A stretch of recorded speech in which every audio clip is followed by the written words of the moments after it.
Hey, how you guys doing? I figured since my workload is a bit large right now because I'm trying to get the first Veil Rider book rewritten and done properly for printing, that way you guys can have proper books, because a lot of you seem to have a desire to have an actual Veil Rider book 1 book. So I'm going to be getting the manuscript all done up correctly, submit it for publishing, and so you can find someone to publish it. If not, I'll self-publish.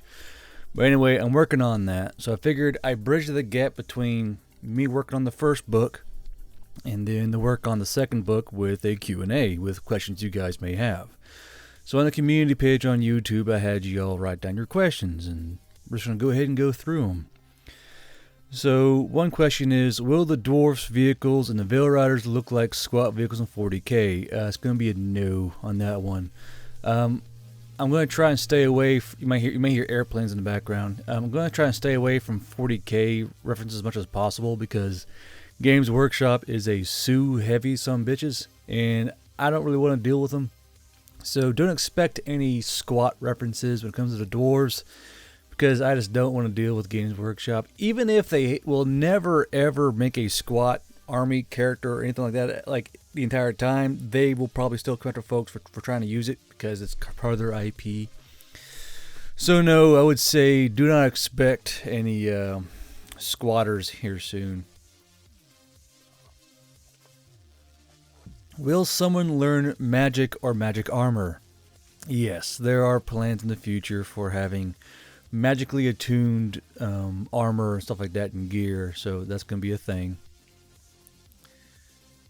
Do that shit be fartin' though? No, it don't be fartin' though. What is that place where the midgets build stuff?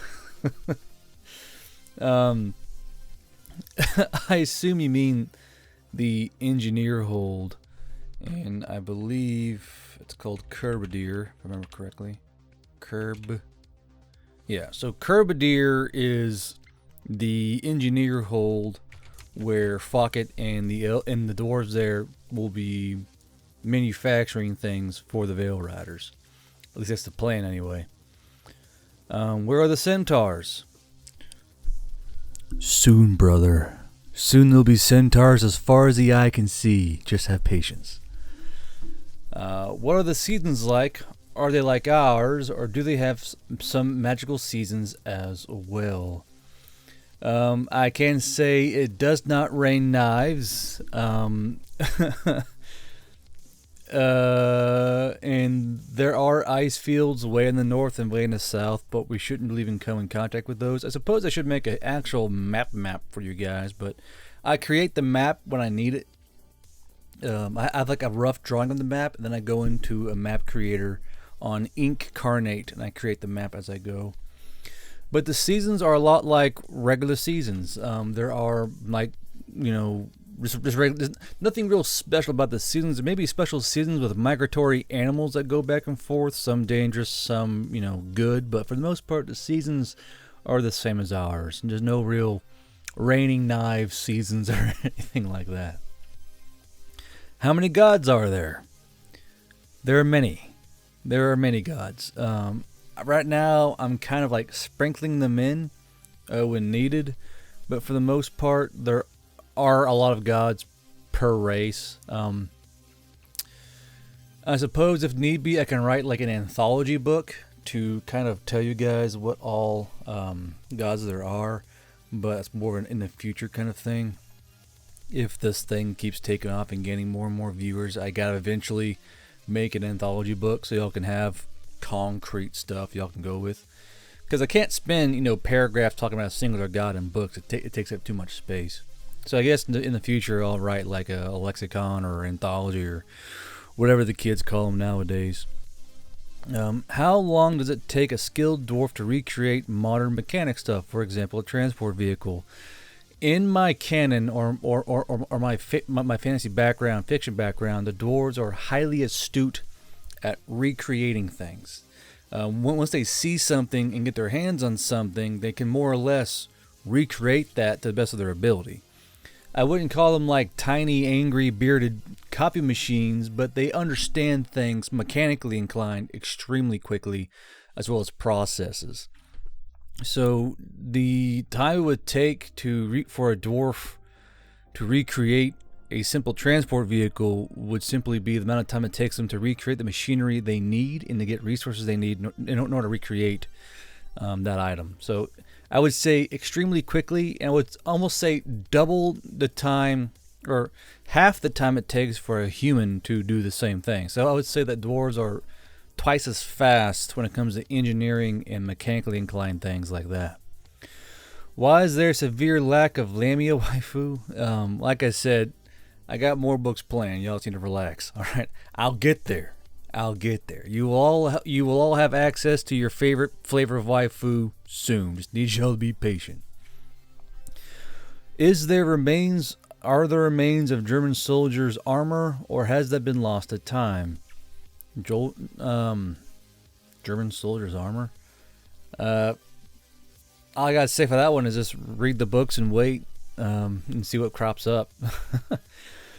According to J.K. Rowling, before Hogwarts had indoor plumbing, they just disappeared their poop. I already know where this is going. Do you think they just made it invisible? Did leave it in another location? Is there a wizard shit dimension? These are the questions plaguing my mind. Also, Dumbledore's brother fucked a goat. This is speaking on the theory that wizards simply magic their poop away, and I believe the main joke is that wizards would just shit themselves and then magic away the poo. I cannot speak for Rowling when it comes to her methods of sewer disposal, but I'm going to go with disappearing indoor plumbing just for the fact that it sounds far better than a wizard shit dimension, which doesn't sound good at all. How many kingdoms, nations, or tribes supporting the fight against the Fae? This will be brought up in future books, but for the most part, the majority of the factions that live on this particular planet do not like the Fae. But there are Fae-aligned factions, such as the Southern Elves or the Chosen Children, that do fight for the Fae or do align themselves with the Fae for whatever nefarious reason that may be. But for the majority of the time, most of the kingdoms, nations, or tribes are against the Fae due to their controlling nature and desire to have everyone under their heel and under their boot. How many kingdoms and nations or tribes know the Fae's return? For the most part, the information cycle is way down south. So right now, there are actually kingdoms and nations and tribes that do not even know the Fae are back. At least the majority of the Fae. There are still Fae on this planet. They're just not powerful Fae like brownies or simple fairies. The powerful Fae, the ones that left. So there are still Fae on the planet. They're just not ones that are, currently crusading around and destroying things. Please explain the difference between an Oni and a Brim-touched. I'm going to timestamp it and post it every time somebody asks. So I've drawn the Brim-touched before, but for the most part, the Oni follow the usual Japanese correlation between Oni. So they're huge, they're tall, they're extremely muscular. Both the male and the females are extremely muscular. And their horns come in mostly only two varieties. There's a singular horn and a single part of the head right here, or an offset horn on either side. Oni will rarely have two horns. And if they do have two horns, they'll be extremely short.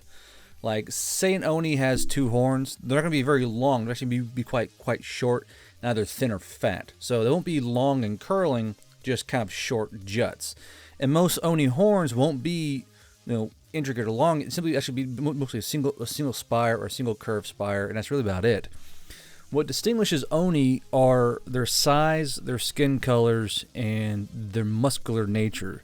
So they're more or less like a regular, I don't want to say anime or manga, but a Japanese Oni, where they're more muscular in nature and they're hardcore brewers and tailors and things like that. Now when it comes to the Brim-touched are what many would think of when the name or species, who I'm blanking on right now,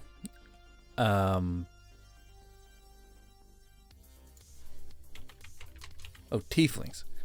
I don't know why I couldn't think of the name tiefling. Yeah, so Brim-touched are like tieflings but less stupid. So with the Brim-touched, they're mostly all regular skin color. They may be darker in color or lighter in color, and very, very few of them come in like shades of gray or like a light purple. But for the most part, they're kind of like just humans, except that they have more of a slitted pupil, kind of like how a demon would, and their horns always come in pairs, and they're more intricate. Like they have like the ram horn, or around the back of the head and in the rear, they'll come forward like this. So with the Brim-touched, they're not nearly as they're more like humans, really. They're more like humans, but simply with horns. That's why they're called the Brim-touched, because in the next installments of the books, you're gonna get a lot more background on the Brim-touched, because they're kind of the Brim-touched are gonna be a main focal point for, I think, book 2 or book 3. So you're going to hear a lot more about the Brim-touched and their progression as a race. But for the most part, think of just more like a regular human with more subdued, different skin colors, and then these long, intricate horns that come out of whatever they are. They basically think of like an equator band right here. And anywhere around this equator band, the horns can pop out, and they're usually symmetrical. When a Brim-touched has asymmetrical horns, they're seen as kind of like an outcast due to the culture of the Brim-touched.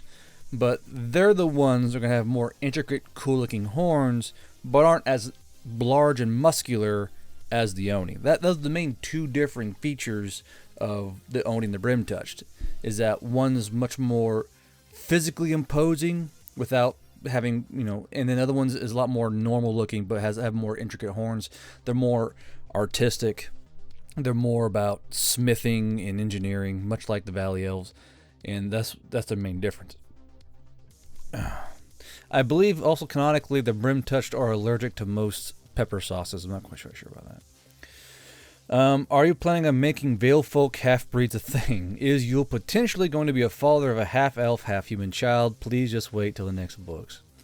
Are there countries Vale side that resemble our own on this side of the Vale? I know they won't be exact, but it'd be cool to see a proto-magically influenced US.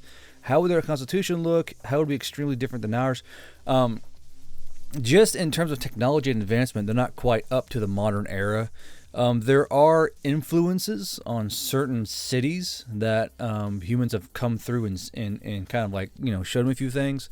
Kind of like how to the southeast is a more Germanic elf that lives down there. Besides that, as of right now, there are no real countries that resemble.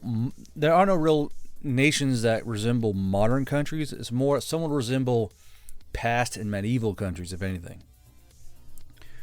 Who are the Japanese spirit priests? I asked him the question like, what? And he never responded, so I don't know what you're talking about, bud. I have no idea. Explain the golden blood. I'm a fan of it, but I'd like to know more. Tell me everything.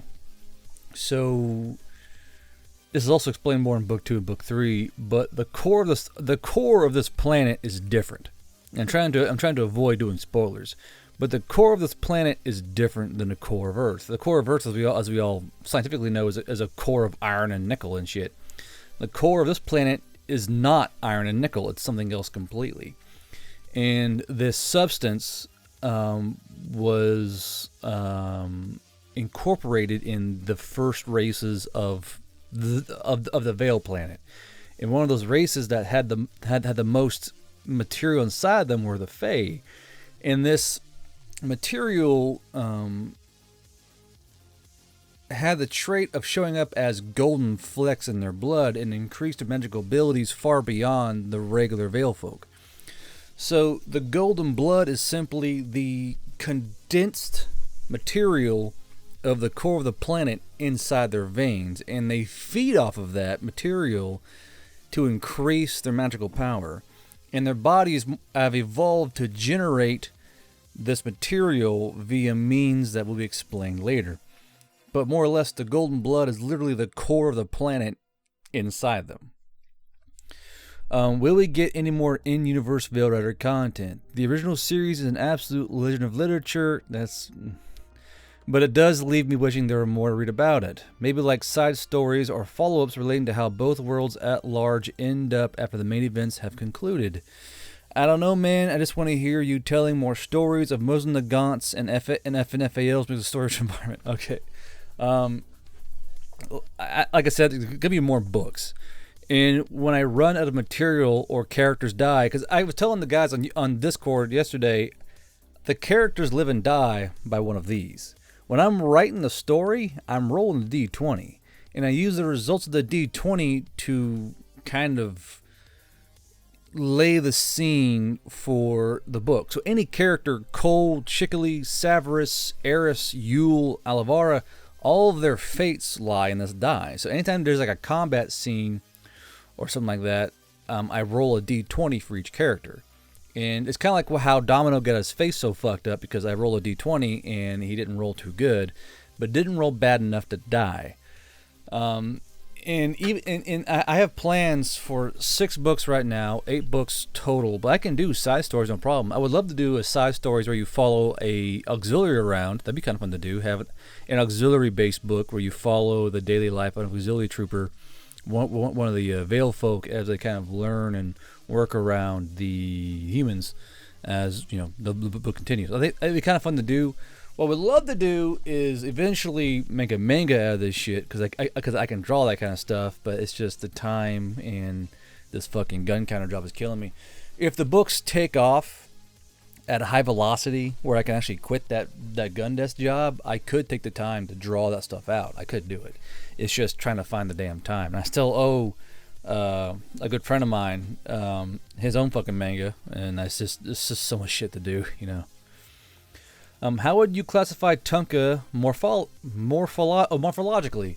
What's it morphosynatic? I know these words. Alignment. What basic word order does it follow? It is head initial.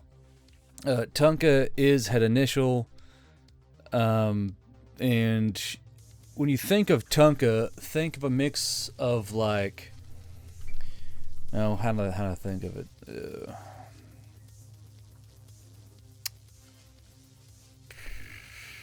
Think of like Low German mixed with like Saxon is the way I think I first came up with it. So it's a Germanic slash not like New Germanic. It's like old Germanic, Low Germanic, and it's mixed with flavors of like Transylvanian and Slovakian languages. I need to go ahead and just create. I'm not really good at making languages. I can simply describe them. I'm not very Tolkien in that regard, but I could take the time to create the language if I so wished. I kind of did a cop-out by simply writing they were speaking in that language and then wrote in the amulet, because I'm not very good at just creating these languages like other writers. I want to get more into the book writing than the lore creation to that extent, but you know, in the future we could all work on the language itself and that kind of stuff, or I guess work on it myself.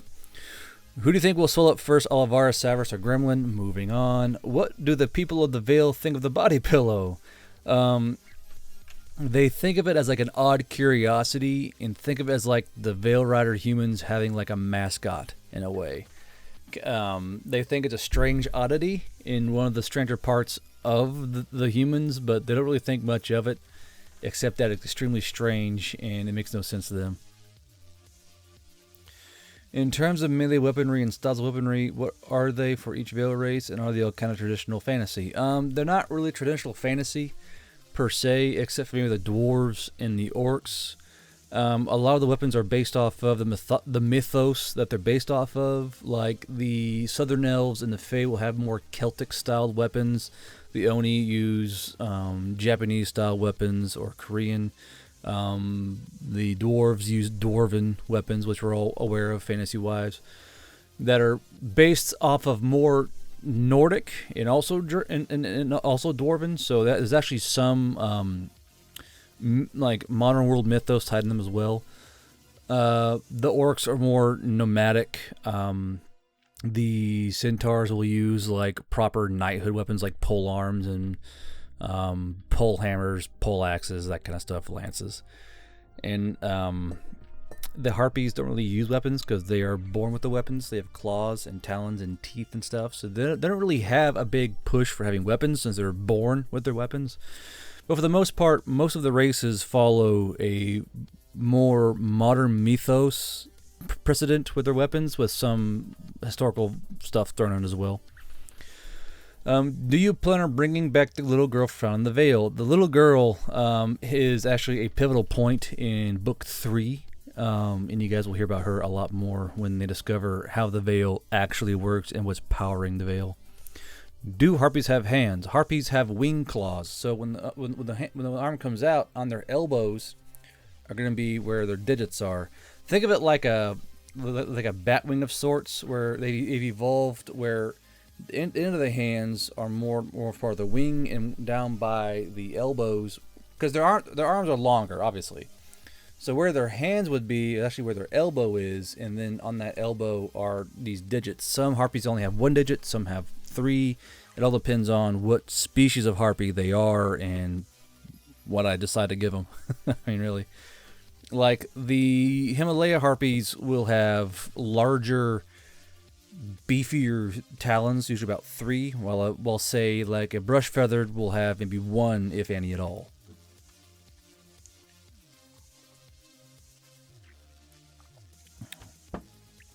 So how many different types of harpies are there, and what is their tendency, or what is their hierarchy when it comes to the pecking order of their races? Also, yes, pun intended. There are a lot of harpy races. I would like for most of the general species of birds to be represented by a harpy of some kind, such as hawk harpies, vulture harpies, sparrow harpies, blue jay harpies, that kind of stuff. So not every bird will have a harpy, obviously, but the majority of the birds will have a harpy spinoff of some kind. So I want to say a lot of harpies. Let's see here. And like, say for the brush feathered, I kind of rolled in a lot of species in the one, like the camouflage bird species. I kind of rolled all of those into the brush feathered. So I will roll in whole classifications of birds in the one harpy just to help speed things along, and there's less species bloat, you know. So does this exist in a multiverse? I'm assuming because there are already 2 worlds, there must be more, and if so, is there a center or perhaps the god of all gods? And if the multiverse is canon, does that mean extinct pantheons from our world exist somewhere else in the multiverse? Interesting idea. The multiverse idea is more Emily Bronze, if anything, but yeah, this is a multiverse of sorts. There's always been the scientific assumption that there are more universes than just the one we're in. The usage of a multiverse has been abused by some in the wrong way, and I plan on doing a multiverse in what I would deem a more logical and correct way, without making it too, you know, Deus Machina. I want to do less of that and simply do a multiverse where it's not super large, but just large enough. The riders seem to not run out of any ammo or gas for their vehicles. They are running out of fuel. In the conventional means, they are running out of fuel. But the dwarves are helping shore up the shortages with their ammunition. Because right now, most of the vehicles used by the Veil Riders are diesel. And diesel engines can run off of multiple fuel sources. So what's going on is that the dwarves are trying to create a fuel that they can make in large quantities that's not fossil based. Because as I told y'all before, there is no real oil in this planet. The life force of the beings that inhabit the Veil planet are recycled back into the core, you know. So there is no real oil to speak of. But the dwarves are trying to find a fuel source that can run in these diesel engines. Where did Ø ⱡł learn to fight? U.S. Army. Ø ⱡł and Coco's background is U.S. Army. Is Ø ⱡł and Coco code names? Ø ⱡł is a made-up character, and Coco is based off of a friend of mine who is an actual badass. If y'all ever hear about him, this guy is the real deal. What is there beyond the current continent? And were all races united against the Fae in the old wars? Would the other races, nations, send reinforcements to fight? So this planet is large, and there is more beyond the current part of the continent where the story is currently set. Were all races united? Not all of them, no. Some of them were promised things if they fought for the Fae. So not all races are united against the Fae. Some actually fight for the Fae, such as the chosen children. And would the other nations send reinforcements to fight against? Yes, they would. The Fae are like the boogeymen of this world, where at one time they almost lost and are almost all under the heel of the Fae, as if the Fae, if the Fae ruled the world, every race that didn't fight for them would be a slave. Think of it in that direction. How does the magic work? A lot of fantasy worlds have a description / explanation of what makes the magic function. Is it similar to D&D, where it's energy manipulation with cost, result, and limited supply? Is it words of power? Is it just willpower in the right way? Is magic in the veil finite? Should some cataclysmic magical event happen, is it possible to weaponize the lack of magic? Would it regenerate? The main magical force between that's using this planet is blood, because there are traces of the planet's core in most species of the planet that carry blood. The Fae have the most concentration of this core material in their blood, while the Valley Elves don't have nearly as much, but they have much more than the other races on the planet. And they can channel more or less words of power and thoughts of power to activate this material, and it creates the magic that they use. The dwarves use a system, I think, what do I call them? I call it, I have an actual word for it I created. 1 second here.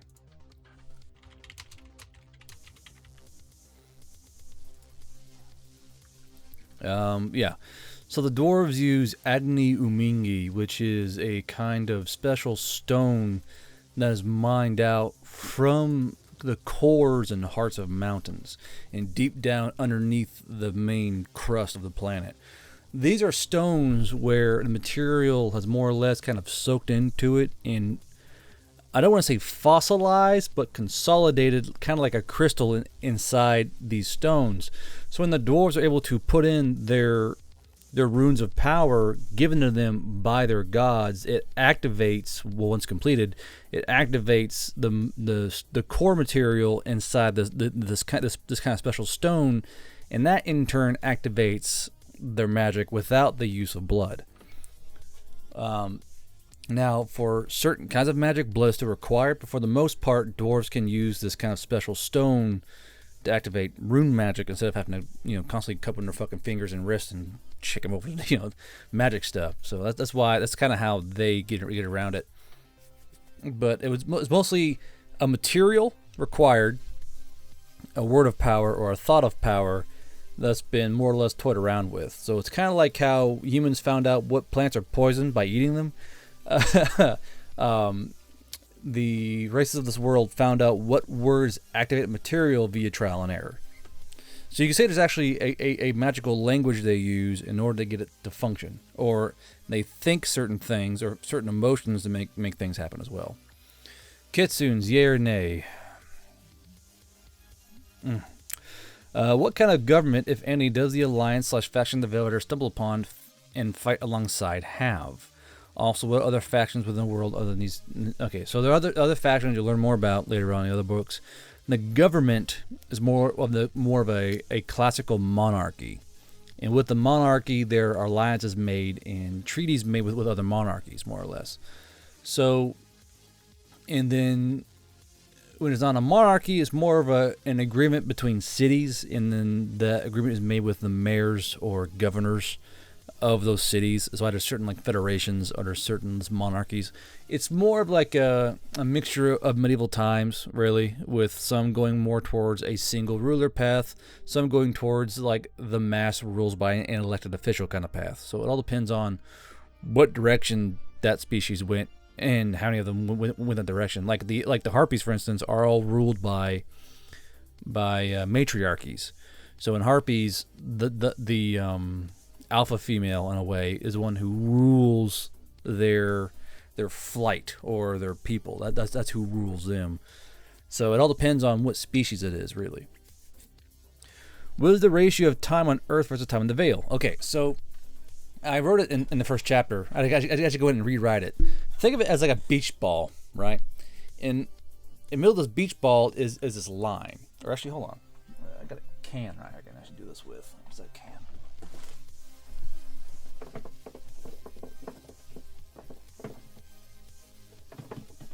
Okay. So think like this.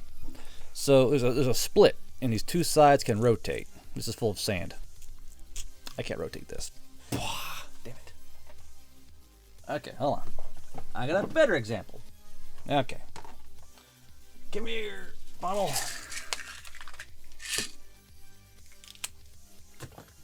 Okay, we're gonna do it this way. So, think of these. So there's this line right here, right? There's this line in between these two points on both worlds, and this line is the veil. Well, the connecting points of the veil, but these planets are both spinning in time at different rates. So while one is spinning one rate, other is spinning. They both spin the same direction. They're both advancing one direction, the same rate, but one is spinning at a far faster rate than the other. So think of it like there's 2 points. I'm gonna pull out a marker for this. I know, I came really prepared for this. I should have read these ahead. I want it to be genuine reaction. So there we go. So there's 2 marks here. So right now, time is spinning faster on one than it is on the other. So they're getting kind of off sync. So time stretches and it stretches ahead very, very fast because one's spinning more than the other. So time is advancing on our side far faster than it is on their side. And when these lines are actually at the same time, time changes with no variation. But as the lines start, so as Earth, let's call this one Earth right here. So as Earth starts twisting faster and further away from the veil, time is speeding up. So it goes from 1 to 1 to like a 1 to 1.2, 1 to 1.3, 1 to 1.4, until eventually it's a 1 to 3 time ratio.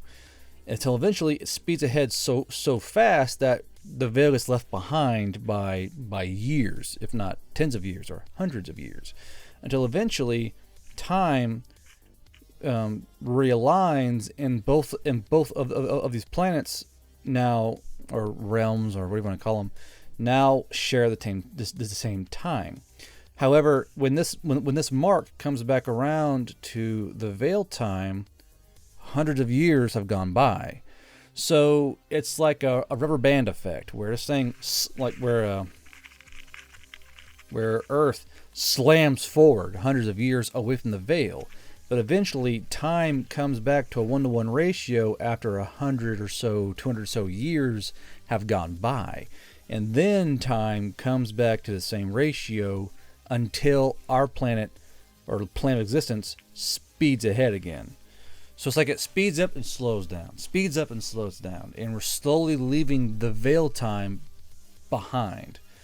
So it's kind of like how when the sorceress says, like at one point you were cavemen with spears and furs, and suddenly you're wearing, plate armor and ringmail.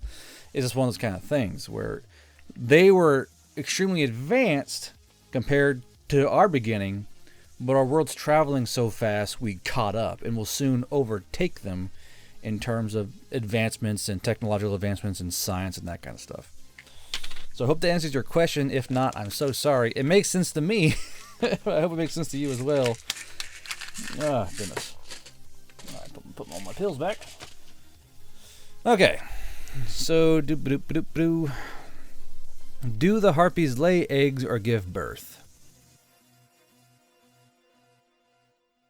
Why are you like this? Are the Fae like mimics where they can take the shape of other creatures, or are they born looking elvish or human? Or are they different than the gold blood? If I'm not mistaken, the gold blood and Fae are the same thing, so either they are born looking like a race or can shapeshift, or is it just magic? Fae are born as their own race. They're like the form of an elf stretched to the extremes, or like a fairy stretched to the extremes. While on Earth, they simply used magic, their blood magic, to kind of just shape into a human and stay that way. Like, have you ever seen a human being who's so good at something it seems like they're cheating, or someone whose ears are just a little bit too pointed, or their features a little bit too sharp, just that they almost seem abhuman? That's kind of what the Fae are doing on our planet. They're kind of hiding in plain sight, but also not completely hidden in the things they do or how they look. So are there going to be in the future any kind of sea adventure or anything? Don't know. To what kind of tech level are we talking about? We talking like they'll be able to build a Willys Jeep or Mark V tank or Mark IV tank or Model T? Guess you got to read and keep finding out. Just got to keep reading. Keep reading that there book. Are there any remote human settlements that have been lost to the kingdoms, or maybe half-breeds from previous humans, like the One Stranded series on Neckbeardia's channel? There is a likely possibility, without using spoilers, that they may find other half-humans in the world, or hidden human settlements. Who's to know? Who's to see? Except you, the reader, when it comes out. So are humans the super soldiers project of the Fae? No. Humans are their own thing completely. We evolved as we did naturally. The Fae simply they kind of found us while trying to find a way to win the war. They kind of stumbled upon our realm like, hey, these guys are connected to us and they're going super fucking fast. Why don't we just go and use them? So they're more or less using us in our faster aligned world to create better and better weapons. Because to their eyes, we are, what's the term? Malleable. We're influenceable. They can make us be at constant war and constantly making new weapons, advancing light years ahead of the realm that they want to take over, the realm where the magic truly resides. Because our planet is literally poison to them, because it's all this iron and steel and nickel everywhere. However, we're creating these weapons that they can use to just decimate the Veil world. So they're kind of hanging out and just, waiting for us to get to our apex, And it could be said that the discovery of the Veil, when it happened, was far, far, far ahead of schedule than what they had planned. How many races are there? I already answered that question. Are we going to see any more fantasy monsters? Yes, you are. Are there groups that support the Fae that aren't seen yet? Yes. And do the people from Earth know about the Fae and elves? Okay, so right now on Earth, things are being politicized and puppeteered. I don't want to say by the media. It seems way too like blasé, but more or less the powers that be are keeping things under wraps and spinning a narrative to keep everyone not distracted, but in the pool of thought they wanted to stay in. How much of this shit is Nordic versus Celtic? Because I can sense that all of Europe's mythologies are about to get into a boxing match. Not just Europe's. During the epic boss battle with the Napalm Fairy, it was mentioned that the Fae had fought Templars. Was wondering what epic Da Vinci Code things may have happened, and was wondering if there are any still angry metal boys around. I get what you're saying, and more or less the Fae have been meddling with our history since we first learned to throw our first stone. The Fae have always been there, kind of shepherding humans to where they want them to go, and yeah, so you'll learn more of that in the story. When are the dwarves going to accidentally summon the murder cube? Why is Brendan Fraser growing stronger? Did Sergeant Cheeky Breeky bring a Ushanka and tracksuit through the veil? How many Fae did Theodore Roosevelt kill? There's a reason why they tried to shoot him.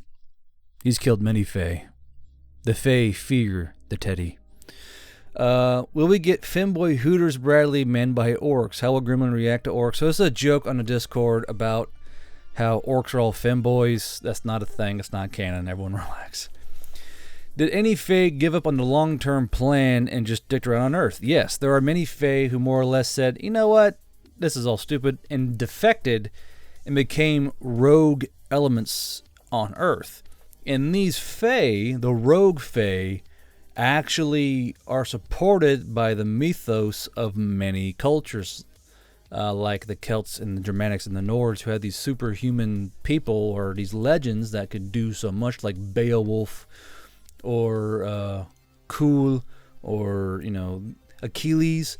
These people that they thought were humans were actually defect elves, or not defective, the elves that had defected and decided to play with the humans for a while, like for instance Rommel, in the future you're going to learn that Rommel was not actually all the human that you thought he was, nor is he dead. Are there more races that not yet seen, like werewolves, dragons and giants, or weird crazy shit? Yeah, there are. Fino didn't know what a dick looked like when he and you blew up the depot. No, elf dicks are not funky. He's simply never seen someone draw a dick character before. Y'all need to chill out. Just how exactly... Oh, this is a Emily Braun story. That question. Just exactly how big is Mariel? Is she a quarter horse or one of them huge ones with a butt? No, she's not a fucking Clydesdale. She is a centaur. Centaurs are smaller than the horse variety they're based off of. They simply, because you can't have a body that big trying to eat through a mouth the size of ours. So centaurs they're not like huge horse size. They're more of a smaller size, to where, like, say I'm 6 foot, a centaur would sit about 7 or 8 or 9 feet above me. They're not huge. They're simply horse folk who are more logically and sized. But all right, that takes up all the questions for now. All the questions I got. I hope I got them all. I'm pretty sure I did. But yeah, so I'm currently going through the first book. I am rewriting some things that need rewriting. I'm fixing words that were absolute dog. I am clarifying some things in the story, and I'm continuing to write the Emily Braun series. And once I have the first story ironed out, I will speak again on book 2. Unfortunately, because of the fact I'm only doing one story now, writing it out, YouTube revenue is dropping heavily, but I expected that because I'm not putting out as many videos as I used to, because everything is so tiresome and hard to do. But yeah, hope you get to staying entertained. Hope you guys are enjoying the stories as they come out and enjoying what I'm writing. It appears you guys are enjoying it, which I'm quite glad to hear. I'm actually quite chuffed that people are in.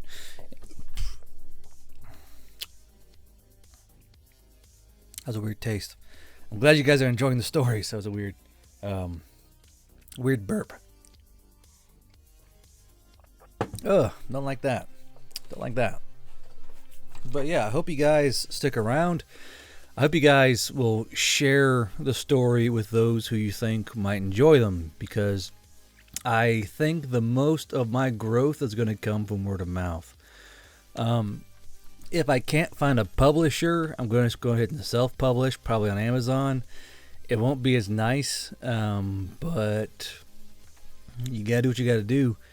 I'm looking for artists who may want to do the cover art for it. I'll pay you, obviously, but I'm looking for artists who may want to toss their hat in the ring if they want to draw the cover of the Veil Riders.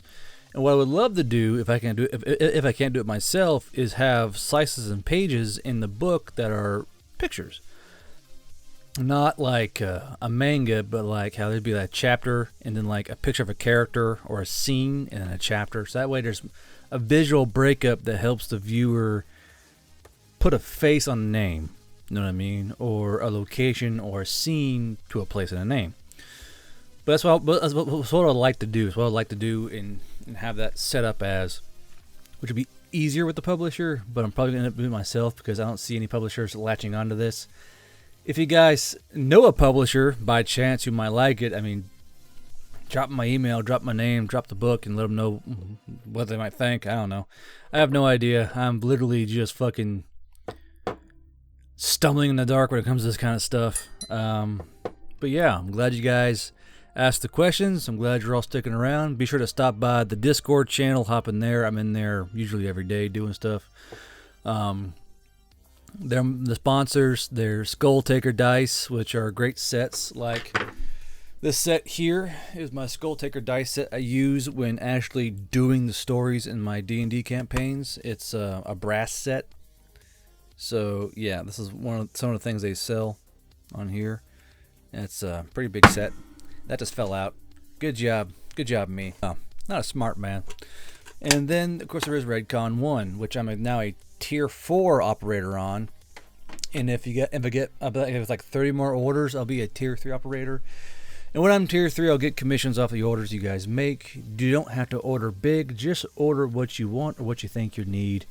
Stop by, get the MRE bars. I think if anything, get those dang MRE bars. It'll help curb your snacking. The most weight you gain is when you snack, because you snack on bad things. You're stacking on these sweets and greasy things and the salty things and sugary things. Sometimes you need a snack that's just going to be the protein you need, some nutrients, some iron, some fiber, and that's all you need. And they have stuff just for that. But this is the end of the video. Be sure to take screen caps for all the memes you need. I'm sure there'll be plenty of those going around. And yeah, I'll see you next time, next story or video, whatever I do. And until I see you next time on this side of the veil, I'm Guard Bro, and this is ģerbīrdia.